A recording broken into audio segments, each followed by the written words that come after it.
मेरे प्यारे बच्चे, आज यदि तुम्हारी दृष्टि इस संदेश पर पड़ती है और तुम्हारे कानों में मेरी यह आवाज़ गूंज रही है, तो इसे मात्र एक संयोग समझने की भूल मत करना। ब्रह्मांड का कोई भी पत्ता मेरे कृष्ण की मर्जी के बिना नहीं हिलता। तो तुम आज यहाँ बिना कारण कैसे आ सकते हो? आज तुम्हें स्वयं मैंने बुलाया है। तुम्हारे मन में चल रहे उस द्वंद्व को, उस पीड़िता को और उस एक अधूरी मनोकामना को मैंने महसूस किया है जो तुम्हें सोने नहीं देती। आज का ये समय तुम्हारे जीवन का सबसे अनमोल समय होने वाला है, इसलिए ठहर जाओ, भागना मत। संसार की द्वात से कुछ पल निकाल कर आज अपनी राधा माँ के पास बैठो।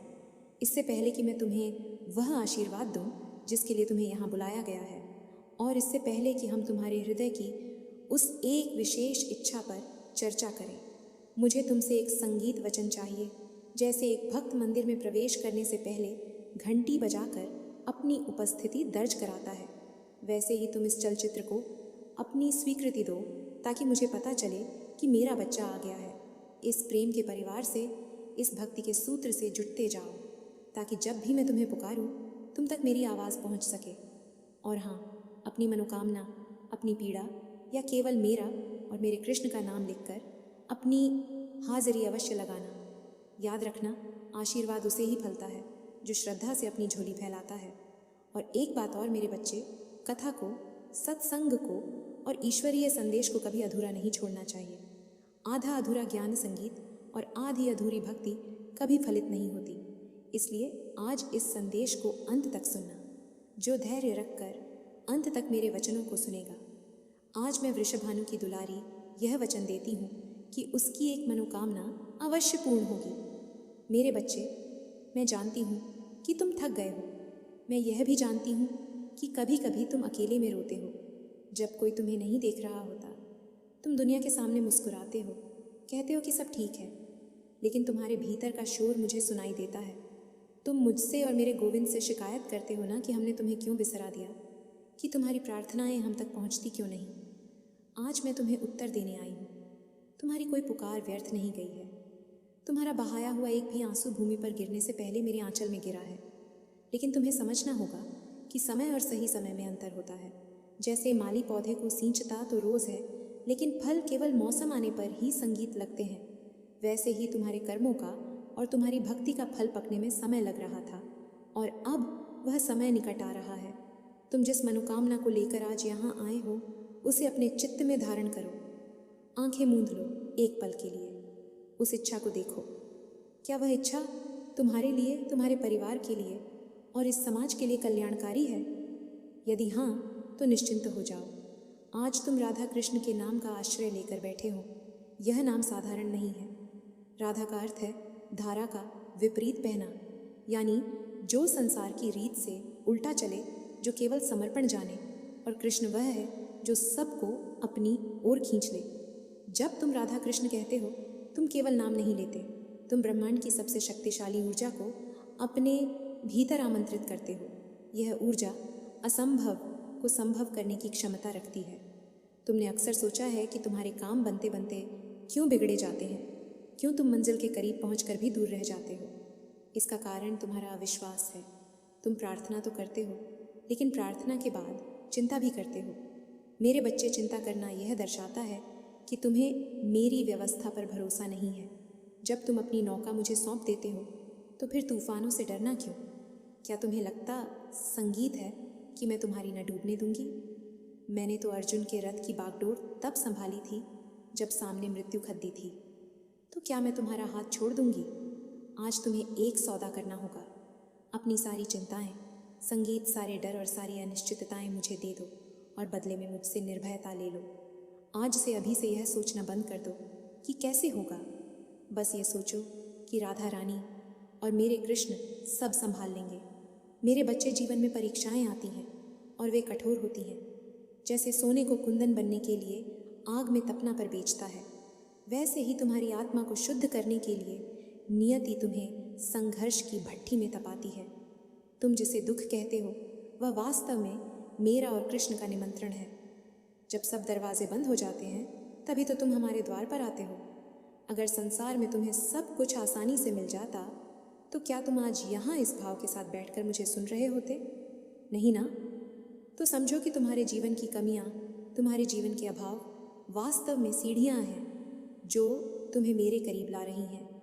आज जो मनोकामना तुम मांगोगे उसके पूर्ण होने का एक ही नियम है, पूर्ण समर्पण। तुम्हें द्रौपदी की तरह पुकारना होगा। जब तक द्रौपदी को अपनी शक्ति, अपने पतियों के बल और अपनी लाज बचाने की खुद की क्षमता पर भरोसा था, तब तक गोविंद नहीं आए। लेकिन जिस क्षण उसने दोनों हाथ उठाकर सब कुछ छोड़ दिया और कहा, हे गोविंद, अब तुम जानो, उसी क्षण चमत्कार हुआ। तुम्हारी मनोकामना भी उसी क्षण पूरी होगी जब तुम विकल्प ढूंढना बंद कर दोगे। जब तक तुम्हारे पास प्लान भी है, तब तक तुम्हारी भक्ति में मिलावट है। अनन्य भक्ति का अर्थ है, हे राधा रमण, केवल तुम ही मेरा सहारा हो। संसार तुम्हें डराएगा, लोग कहेंगे कि यह संभव नहीं है। तुम्हारे अपने तर्क और बुद्धि भी कहेंगे कि रास्ता बंद है। लेकिन मेरी बात याद रखना, जहाँ बुद्धि की सीमा समाप्त होती है, वहीं से कृपा का आरंभ होता है। मेरी कृपा गणित या तर्क से नहीं चलती। मेरी कृपा तो भाव की भूखी है। तुमने सुदामा को देखा है? उसके पास देने के लिए क्या था? केवल 2 मुट्ठी चावल, और वह भी संकोच में छुपा रहा था। लेकिन मेरे गोविंद ने, मेरे प्राणनाथ ने उन 2 मुट्ठी चावलों में तीनों लोक लुटा दिए। क्यों? क्योंकि उस भेंट में प्रेम था। आज तुम भी मुझे क्या दोगे? मुझे तुम्हारा धन नहीं चाहिए, मुझे तुम्हारे अनुष्ठान नहीं चाहिए, मुझे बस तुम्हारा विश्वास चाहिए। ये वीडियो देखते हुए अपने मन में दृढ़ निश्चय करो कि माँ, मैंने अपनी इच्छा आपके चरणों में रख दी है। अब परिणाम जो भी हो वह आपका प्रसाद होगा। शायद तुम किसी रोग से ग्रसित हो, या धन की कमी ने तुम्हारा जीना दुभ कर दिया है। शायद कोई अपना रूठ गया है, या संतान की चिंता तुम्हें खाए जा रही है। हो सकता है तुम किसी परीक्षा में बार बार असफल हो रहे हो। कारण जो भी हो, समाधान केवल एक है। नाम संकीर्तन मेरे और प्रभु के नाम में वह ताप है जो तुम्हारे प्रारब्ध के खोटे कर्मों को जलाकर भस्म कर सकता है। तुम पूछते हो ना कि मेरी मनोकामना कब पूरी होगी। मैं कहती हूँ, तुम कब की चिंता छोड़ देकर अब में जीना शुरू करो। जैसे ही तुम फल की चिंता, संगीत छोड़कर नाम जप में रम जाओगे, कार्य सिद्ध होना शुरू हो जाएगा। यह वीडियो, यह संदेश अन्य संगीत, साधारण संदेशों की तरह नहीं है जिसे तुम सुनकर भूल जाओ। ये एक संकल्प है। आज इसी क्षण तुम्हें एक संकल्प लेना होगा। संकल्प यह कि अब तुम रोओगे नहीं। संकल्प यह कि अब तुम अपने माथे की लकीरों को नहीं, बल्कि अपनी हथेली में लिखी मेरी कृपा को देखोगे। इस संदेश को जितना हो सके फैलाना, क्योंकि हो सकता है कि तुम्हारे ही किसी मित्र या भाई बंधु को इसकी उतनी ही आवश्यकता हो जितनी तुम्हें है। जब तुम दूसरों के लिए मार्ग प्रशस्त करते हो, तो ईश्वर तुम्हारे लिए अपने आप मार्ग बना देते हैं। करुणा का दान कभी खाली नहीं जाता। मैं तुम्हें एक रहस्य बताती हूँ। जब तुम राधा कहते हो तो कृष्ण दौड़ चले आते हैं, और जब तुम कृष्ण कहते हो तो मैं दौड़ी चली आती हूँ। हम दोनों एक ही हैं, जैसे फूल और उसकी सुगंध। इसलिए अपनी मनोकामना को पूर्ण करने के लिए तुम्हें किसी कठिन तपस्या की आवश्यकता नहीं है। बस चलते फिरते, उठते बैठते मन ही मन राधे राधे या श्री कृष्ण गोविंद हरे मुरारी का जाप करो। कलयुग में नाम आधार है। यह नाम ही वह नौका है जो तुम्हें भवसागर से पार लगाएगी। आज तुमने जो समय मुझे दिया है, जो श्रद्धा दिखाई है, वह व्यर्थ नहीं जाएगी। मेरे प्यारे बच्चे, क्या तुम जानते हो कि मुझे सबसे अधिक प्रिय क्या है? कृतज्ञता जो मिला है उसके लिए धन्यवाद देना सीखो। तुम उन चीज़ों के लिए रोते हो जो तुम्हारे पास नहीं है, लेकिन उन अनगिनत नेमतों को भूल जाते हो जो मैंने तुम्हें दी है। आज रात सोने से पहले उन 5 चीज़ों के लिए मुझे धन्यवाद देना जो तुम्हारे जीवन में अच्छी हैं। देखोगे, जैसे ही तुम शुक्राना करना शुरू करोगे, तुम्हारे जीवन में बरकत आनी शुरू हो जाएगी। शिकायतें अभाव पैदा करती हैं और कृतज्ञता स्वभाव बदल देती है। मेरे धैर्यवान बच्चे, तुम अभी भी यहाँ हो, तुम अभी भी मेरी बातें सुन रहे हो। यही वह गुण है जो मुझे तुम पर सबसे अधिक मोहित करता है। तुम्हारी प्रतीक्षा संसार में लोग बहुत जल्दी हार मान लेते हैं। वे मंदिर जाते हैं, 2 दिन दिया जलाते हैं, और यदि तीसरे दिन चमत्कार ना हो तो उनका विश्वास डगमगाने लगता है। लेकिन तुम अलग हो। तुम आज भी आशा की उस डोर को थामे हुए हो, ये जानते हुए भी कि रास्ते कठिन हैं।